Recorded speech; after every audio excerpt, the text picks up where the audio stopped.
En terre vendéenne, ce 22 février 2012, paisible toilettage pour ce canard colvert dans les eaux claires de ce remarquable port du village d'Aziré de la commune de Benay. Dans cet univers rural, à quelques pas d'ici, une ancienne école, aujourd'hui salle des fêtes, qui jouxte avec la salle du club de belote. Un accès par ce parking et au pied de ce mur, cet espace bâché, objet de toutes les préoccupations du jour, pour une élue de Benay et 15 agents communaux, venus de Charente-Maritime, Vendée et de Sèvres. 2 jours de formation proposés par le parc interrégional du Marais Poitevin, en partenariat avec un intervenant du Cléome. Dans cette logique, on analyse un petit peu vraiment sur le terrain. Faire plaisir, c'est offrir des choses, pourquoi pas, faire rêver.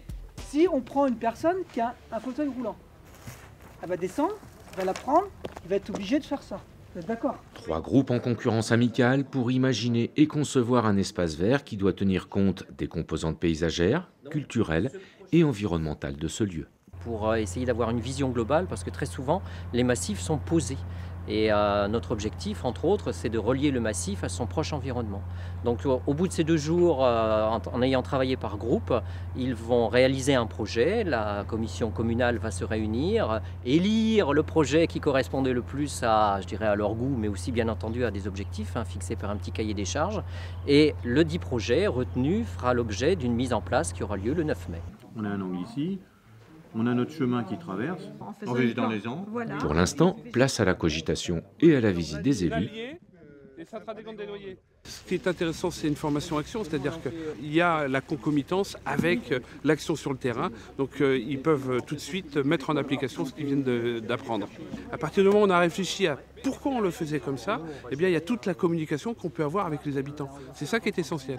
Ça apporte un nouveau regard, on va dire, sur la façon de travailler, de penser les massifs. Ou les... De moins se lancer dans la plantation directe. Voilà, de moins poser que de la fleur bêtement alignant, redonnant.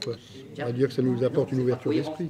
Parce que derrière... Une nouvelle façon de travailler, notamment comment construire un projet. Découvrir autre chose. Et rencontrer aussi d'autres agents qui ont d'autres expériences, c'est toujours positif en tout cas. J'adore ça de toute façon. Je ne savais pas où démarrer, je ne savais pas où partir.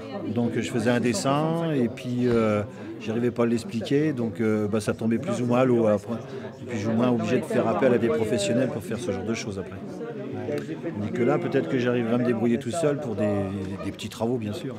Rencontrer des gens qui sont des maîtres, un petit peu des pointures dans la profession.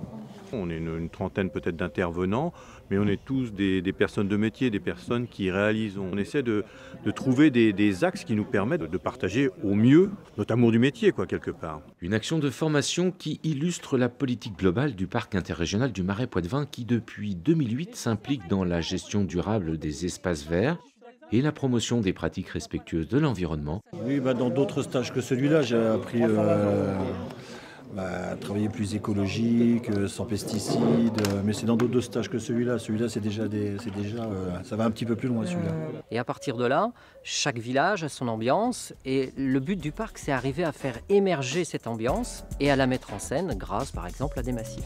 Pour l'heure, dans l'attente de la décision communale, rendez-vous le 9 mai pour la mise en place de ce projet collectif.